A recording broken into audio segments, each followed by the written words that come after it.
કેમ છો બાળમિત્રો? મજામાં છો ને? બાળમિત્રો, આજે આપણે એક નાના છોડ અને પંખીઓની એક વાર્તા જોવાના છે. એ વાર્તાનું નામ છે પંખીઓએ પાણી પાયું. એ વાર્તા દ્વારા આપણે શું શીખવું જોઈએ એ આપણે વાર્તાના અંતમાં જોઈશું. તો ચાલો જોઈએ. પંખીઓએ પાણી પાયું.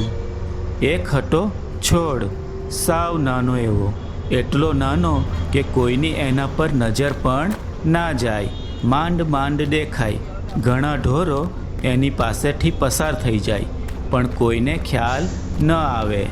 છોડની આસપાસ નજીકમાં બીજા કોઈ છોડ કે ઝાડ ન હતા કે જેની સાથે એ વાતો કરી શકે. એ તો એકલો જ પોતાની સાથે વાતો કરતો રહેતો અને ઈશ્વરને પ્રાર્થના કરતો કે હે ઈશ્વર, હું ક્યાં સુધી આવો નાનો રહીશ? હું ક્યારે મોટો થઈશ? મારા પર ફળ ફૂલો ક્યારે લાગશે? છોડને મોટો થવાની ઈચ્છા હતી.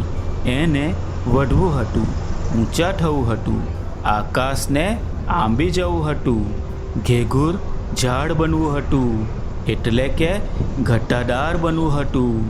પરંતુ દિવસે દિવસે તે સૂકાતો જતો હતો. એને માંડ 2-4 પાંદડા બેઠેલા. એક દિવસ ત્યાંથી બકરીનું એક ટોળું પસાર થયું.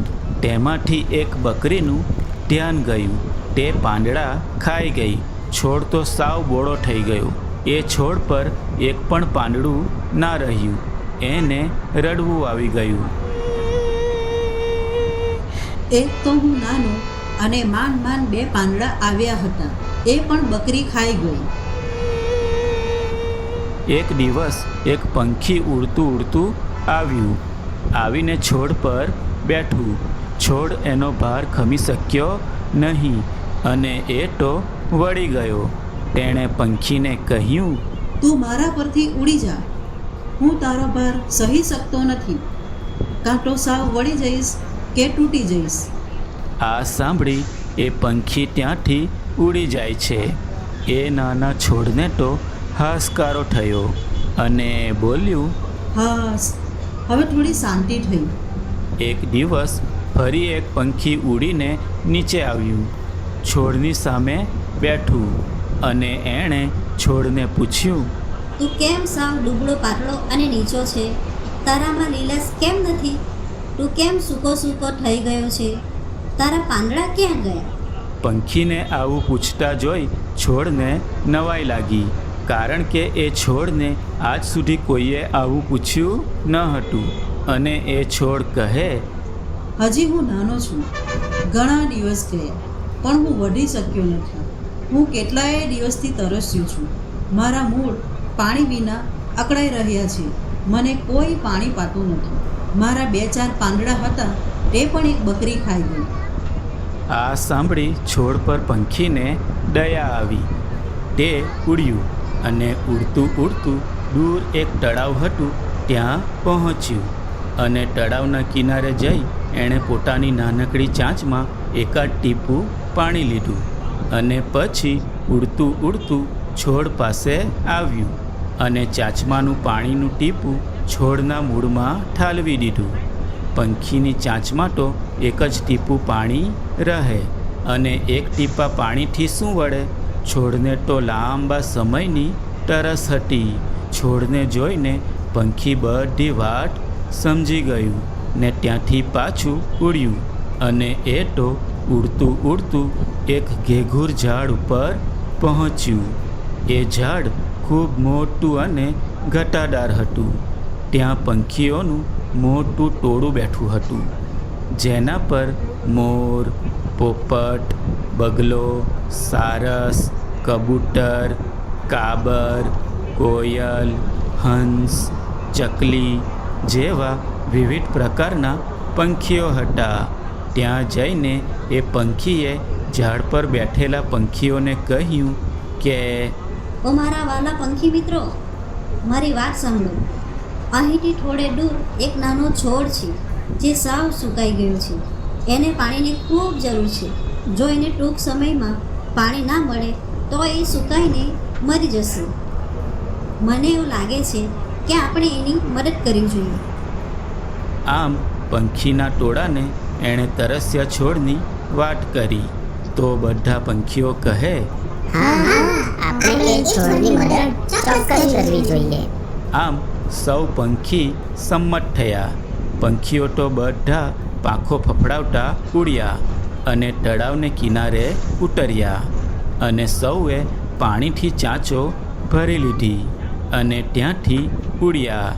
પછી પેલું પંખી આગળ ને ટોળું પાછળ જાય ઉડ્યા અને જ્યાં પેલો છોડ ઊભો હતો ત્યાં સૌ ઉતર્યા અને એક પછી એક બધા પંખીઓએ પાણી ભરેલી ચાંચો છોડના મૂળમાં ખાલી કરી દીધી અને ફરી એ બધા પંખીઓ તો ત્યાંથી ઉડીને ફરી તળાવ કિનારે જઈ ચાંચમાં પાણી લઈ ફરી પાછા ઉડીને આવી પાણી ભરેલી ચાંચ છોડના મૂળમાં ખાલી કરી અને ફરી પાછા ઉડ્યા અને ગયા તળાવ કિનારે અને પાણી ચાંચમાં લઈ પાછા આવ્યા.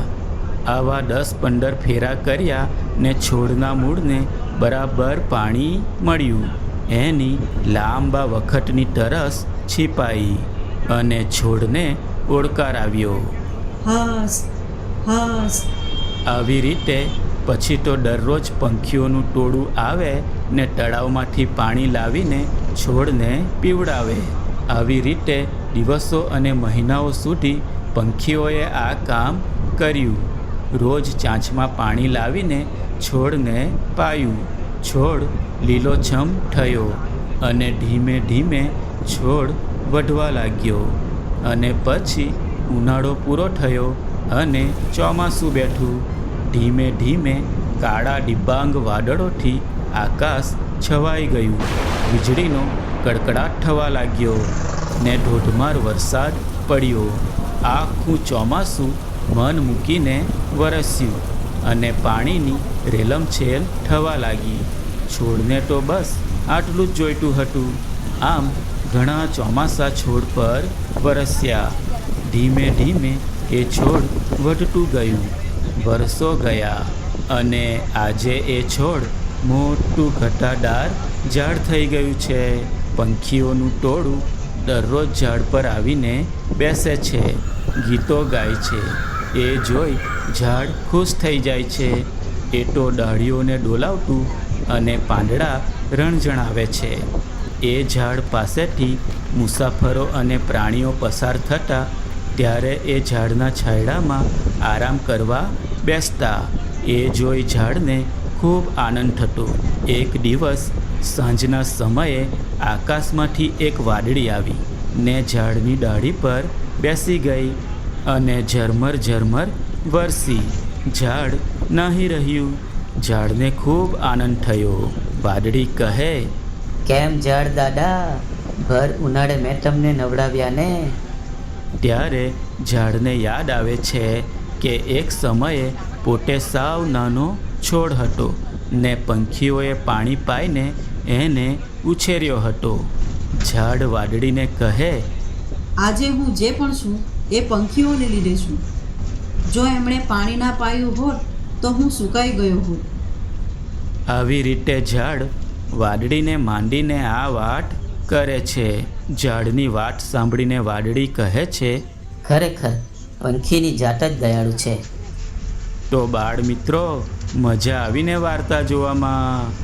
બાળ મિત્રો, આ વાર્તા દ્વારા આપણે એ શીખવું જોઈએ કે પંખીઓની જેમ આપણે પણ દયાભાવ રાખવો જોઈએ. આપણે વાર્તામાં જોયું કે એક સમયે છોડ પાણી વગર સુકાઈ જવાની તૈયારીમાં હતો. ત્યારે પંખીને છોડ પર દયા આવી અને બધા પંખીઓ સાથે મળીને તળાવમાંથી ચાંચમાં પાણી ભરી લાવીને છોડને પાયું.